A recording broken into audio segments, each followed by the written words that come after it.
Okay, many thanks, Florence, for agreeing to share your insights with Celebrity Speakers, CSA today. Just for anybody watching, just to explain, Dr. Florence Eid Oakden is uniquely positioned in helping governments and businesses understand hugely important issues that others rarely cover, if at all. The issues we're talking about are the unfolding impact of China in the Middle East, the social and economic footprints of a lower trajectory for oil markets, and the possibility of a second wave of the Arab Spring. So let's get straight to it, Florence. The coronavirus pandemic has put China on the defensive globally. How do you see this unfolding? The short answer is that this is unlikely to end over a quarter or two. We have the elections coming up in the United States. Mr. Trump is clearly determined to create a whole campaign around China bashing.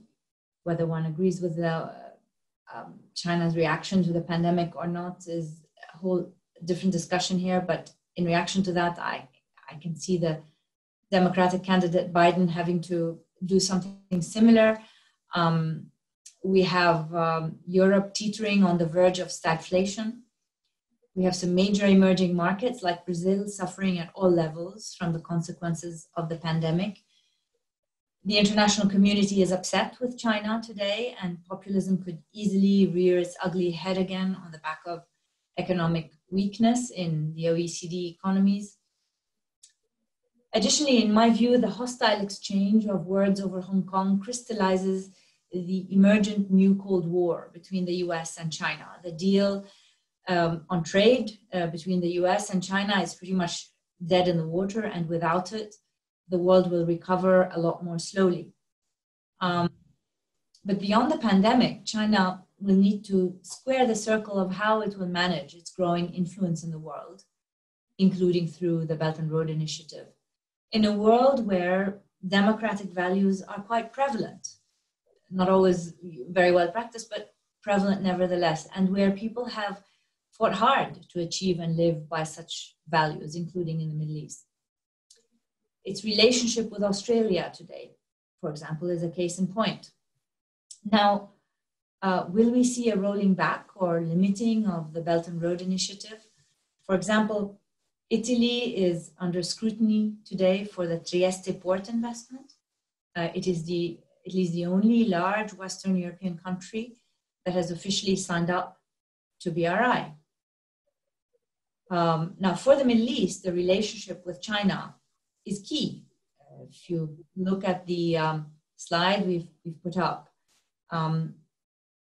China has become sizably more significant for the Middle East over the past 10 years as a trade partner and also as an investment partner than it ever used to be. If you look at the map of BRI we have here, you can see that the engines of economic growth in the MENA region within that dotted line circle, namely the energy exporting economies of Saudi Arabia, the UAE, Qatar, Kuwait, these lie right between the two main lines of the Belt and Road Initiative. So the red line on the map there is the land line of the Belt and Road Initiative. So it's sort of the old Silk Route that was written up by Marco Polo.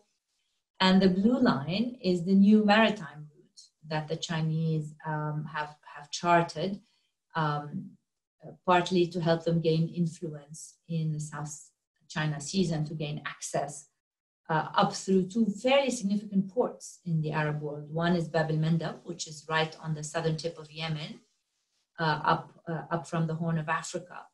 And the other is the Suez Canal. So the Middle East is touched by this BRI picture in more ways than one, and all of it, not just these oil exporting countries in the dotted circle, but also the rest of it. So Egypt, Libya, Algeria, of course, for its energy exports, and Morocco, which the Chinese are investing in as a platform to West Africa. So principally in terms of the oil trade, for now, the Middle East and China are joined at the hip.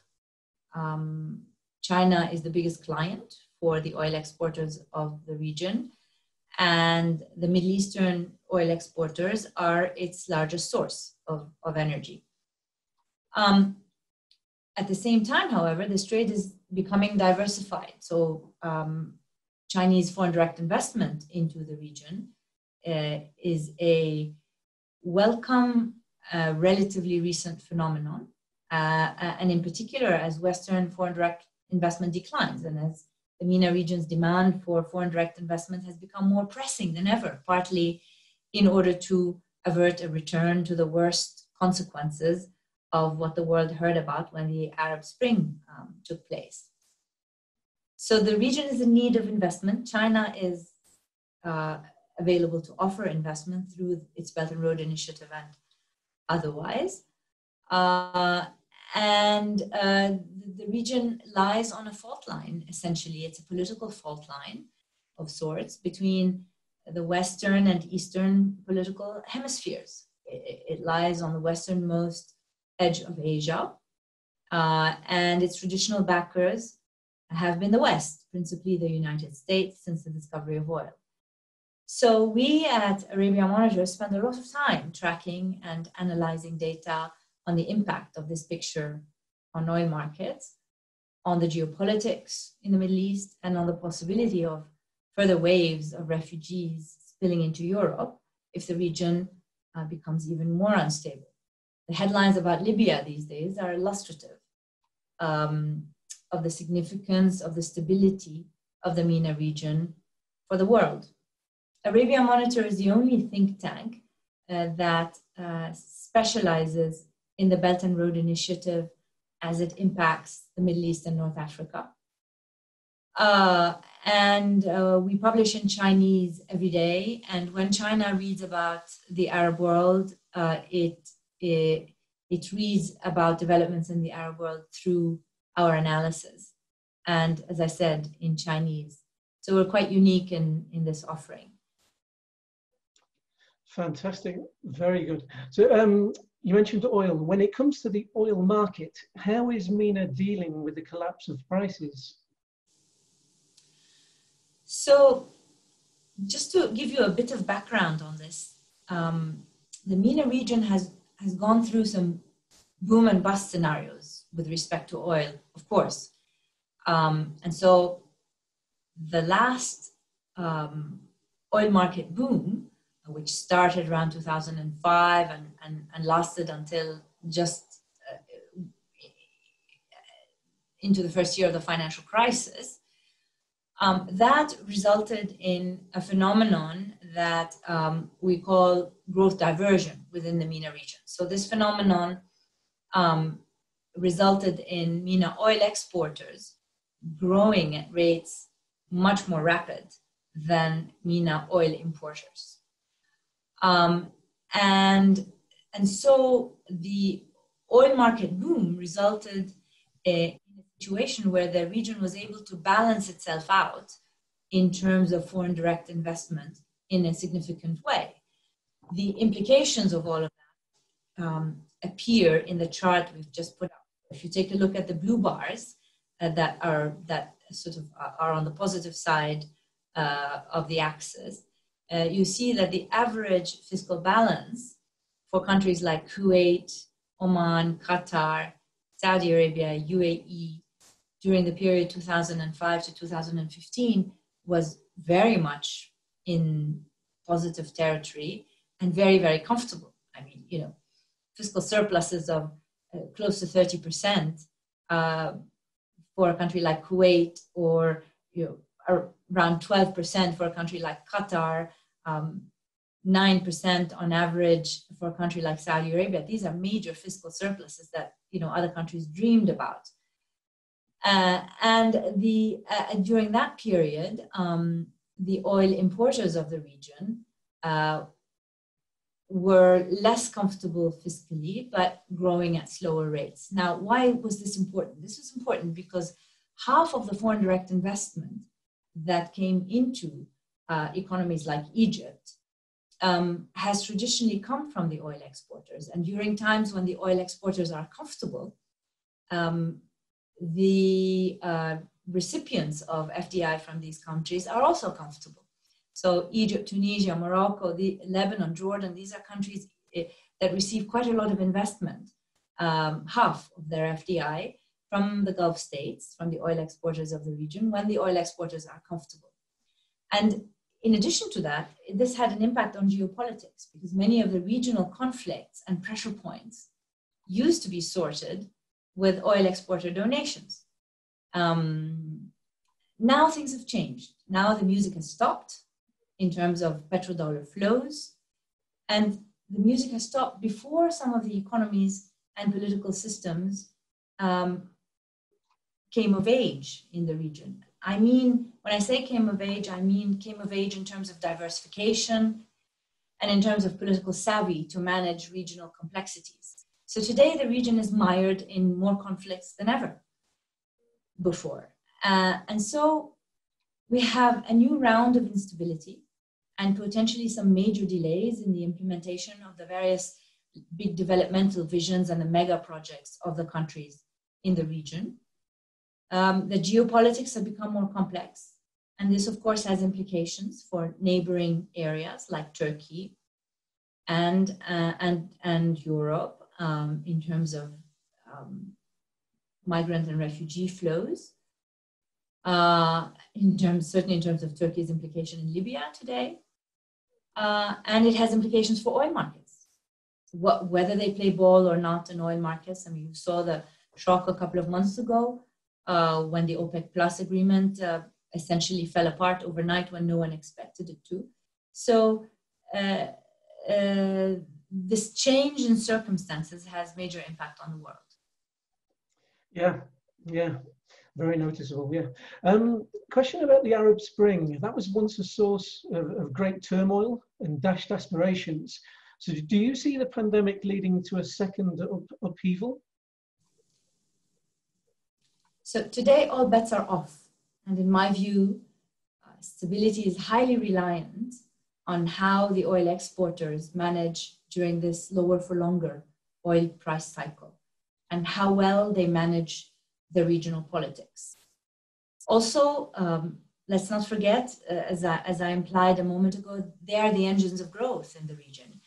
For example, if they lay off all the Jordanians, Lebanese, Egyptians, Tunisians, Moroccans who work for them in the Gulf, because those are economies that have a lot of expat populations working there. If these regional citizen workers in the Gulf economies get laid off as part of the downsizing, there's going to be a downsizing.